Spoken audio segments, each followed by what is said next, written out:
রক্তের সম্পর্ক ছাড়াও যে এমন আত্মীয়তা হয় তা আগে বুঝতাম না যদি এনাদের সাথে পরিচয় না হতো। হ্যালো এভরিওয়ান, কেমন আছো তোমরা? আমি তো ভালো আছি। গত রিলস ভিডিওতে তোমাদের সাথে একটা আপডেট দিয়েছিলাম যে এখানে হলো অগ্রহায়ণ মাসের শেষ মঙ্গলবারে কালী পুজো করে এই বাড়ি থেকেই, ইনাদেরই মন্দিরে করা হয়। তো একই গ্রামে দুইটা পূজা হয়, এ পাড়া আর ও পাড়া। তা যেহেতু বাড়ি পরে পুজো, ঘরটা তো একটু ক্লিন করতেই হবে। তা ঘর ক্লিন করার আগে বিছানা চাদরটা তো আগে পাল্টাতে হবে, তাই না? তা দুর্গাপুজোর আগে এই বিছানা চাদরটা কেনা হয়েছিল, আমাদের দুজনেরই ভীষণ পছন্দের, কিন্তু এ পর্যন্ত এখনও পাতা হয়নি, আজকে প্রথম পাতলাম। তা কেমন হয়েছে অবশ্যই কমেন্টে কিন্তু জানিও। আমার কিন্তু ভীষণ পছন্দের। আর বাইরের ওয়েদারটা আজকে ভীষণ ভালো, রোদ্দুর উঠেছে। গতকালকে তো আর কাপড় চোপড়গুলো শুকায়নি, আজকে আবার রোদ্দুরে দিয়ে স্নান করে এসেছি। এখন ঘরে যে ঠাকুর পূজাটা সেইটা দেব। তা আমি উপোস থাকতে চেয়েছিলাম কিন্তু সংযম করিনি, এই জন্য আর উপোস থাকবো না। সারাদিন থেকে রাত্রে আর থাকবো না, অঞ্জলি আর দেবো না, বিকাল পর্যন্তই থাকবো। এখানে একটা নিয়ম আছে, বাড়ি থেকে চাল নিয়ে গিয়ে, বাড়ি থেকে না 2-3টা বাড়ি থেকে যে যেরম পারে চাল নিয়ে যে মায়ের চরণে দেয়। তা এভাবে দিয়ে দেখো মায়ের যে থান সেখানেও কিন্তু দেয়, চাল ধান দুইটাই দেয়, কেউ বাতাসা দেয়। এটা হলো রক্ষাকালী মন্দির, এখানে কিন্তু মা খুবই জাগ্রত। এনার হয়তো মনোবাসনা পূর্ণ হয়েছে, তাই উনি এখন মাকে একটা শাড়ি আর সোনার টিপ দিলেন। শুধু ইনি না, আগে হয়তো 2-3 জন এসে হলো মায়ের কপালে সোনার টিপ দিয়ে গেছে। মা কিন্তু খুবই জাগ্রত। আবারও বলছি, মায়ের কাছে যা চাওয়া হয় মাও কিন্তু সেই মনোবাসনা পূর্ণ করেন। আমারও মনের বাসনা রাখলাম মায়ের কাছে, যেন আমার মনের বাসনা পূর্ণ করেন। এই ঠাকুমা হলো এখানকার পূজারী, এনার বয়স কিন্তু অনেক, দেখো দেখলেই বোঝা যাচ্ছে। তা আমার খুবই সৌভাগ্য এমন মানুষের সাথে সম্পর্ক হওয়াতে। ইনাদের বাড়িতে আমরা বাসা ভাড়া থাকি। রক্তের সম্পর্ক ছাড়াও যে মানুষের সাথে এমনটা আত্মীয় হতে পারে, এনাদের সাথে পরিচয় না হলে হয়তো বুঝতেই পারতাম না। তা আমাদের দুজনের জন্য তারা যে কি করেছে শুধুমাত্র আমরাই জানি। তা মায়ের চরণে এই যে আমার মনোবাসনা রেখে এখনকের মতো বাসায় যাচ্ছি, আবার সন্ধ্যার পরে আসবো। আসতে গিয়ে দেখি মেয়েরা সাইকেল চালিয়ে যাচ্ছে। ছোটোকাল থেকে আমার কিন্তু এমন একটা লাল সাইকেল থাকবে খুব ইচ্ছা ছিল, কিন্তু আমাকে না কিনে দেয়নি। তখন মেয়েদের ওইভাবে সাইকেল চালাতে দিত না, কেউ সমাজে ওইভাবে মেনে নিত না, সবাই বকাবকি করতো, তাই খুব খারাপ লাগতো। কিন্তু এখন বুঝতে পারি কেন দেয়নি। তো এখানে যে ভাইকে দেখছো, ইনি হলো ওই ঠাকুমারই হলো না, তারা এখানে থাকে না, কাজের সূত্রে হলো কাকু বাইরে থাকে পরিবার সহ।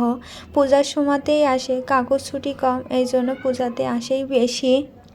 কাকুরা 2 ভাই, কিন্তু তাদের আন্তরিকতা এতটা বেশি যে সত্যি প্রশংসার বাইরে। তা আমরা যেহেতু দুজনেই কিছু খাইনি, আর মঙ্গলবারে তো আমরা নিরামিষ খাই। তা এখন প্রায় ওই 4টে মতন বাজে। তোমাদের দাদাভাই বলে যেটা তাড়াতাড়ি হয় সেটাই রান্না করো। তা আমি বেগুন ভাজি, আলু ভাজি আর ডালের বড়ি তো তোমাদের দাদাভাইয়ের ভীষণ পছন্দ, সেটা হলে তো তার আর কিছুই লাগে না।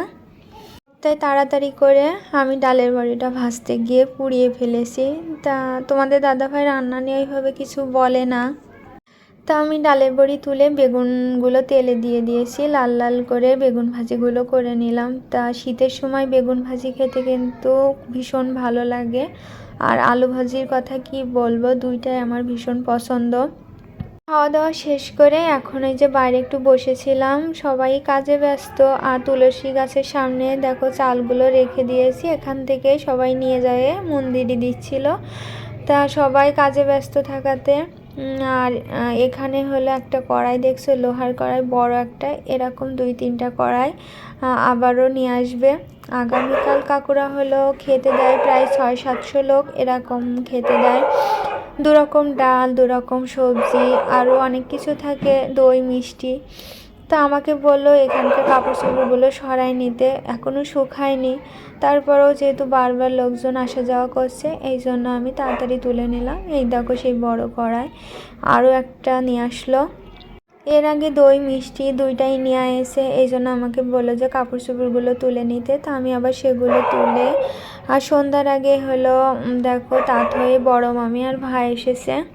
ভাই সেভাবে কিছুই খেতে চায় না, ওকে লুডো সিদ্ধ করে দিয়েছি আর আমরা হলো চা আর বিস্কুট খাবো। মিষ্টি টোস্টও ছিল সাথে, কিন্তু কেউই খায়নি, চা আর বিস্কুট খেতে বেশি ভালো লাগে।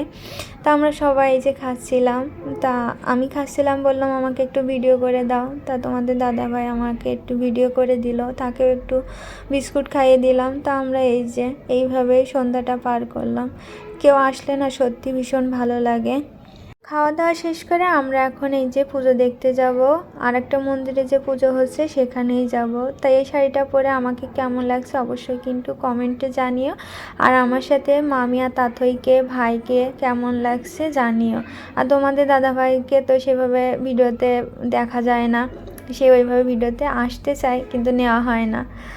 আর এই যে আমরা বাইরে বেরিয়ে পড়েছি, বাইরে কিন্তু প্রচুর ঠান্ডা, সবাই কিন্তু মন্দিরে পুজো দেখতে যাচ্ছিল। তা দেখো কি সুন্দর করে লাইটিং করেছে। প্রচণ্ড শীত পড়াতে কিন্তু সেইভাবে মানুষ গিয়ে বসে থাকতে পারছে না, অল্প সময় দাঁড়িয়ে দেখে চলে আসছে। এই পূজাটা যেহেতু অমাবস্যা ধরে হয় না, এই জন্য তোমার 12টার পরে পূজা শুরু হয়। তো সবাই দেখো দাঁড়িয়ে পূজা শুরু হওয়ার অপেক্ষায় আছে। এই মায়ের কিন্তু প্রধান প্রসাদ হলো মিষ্টি, প্রায় 10 মণেরও বেশি মিষ্টি প্রসাদ, আর ফল প্রসাদ হাতে গোনা কিছু হয়, ওই ভক্তরা যদি কিছু নিয়ে আসে সেটাই হয়, কিন্তু মেন প্রসাদ হলো মিষ্টি। অন্য মন্দিরেও যে পূজাটা হয় সেখানেও কিন্তু মিষ্টি প্রসাদ। কিছু সময় দাঁড়িয়ে আমরা আবার পুজো দেখে, পুজো তো এখনও শুরু হয়নি, আবার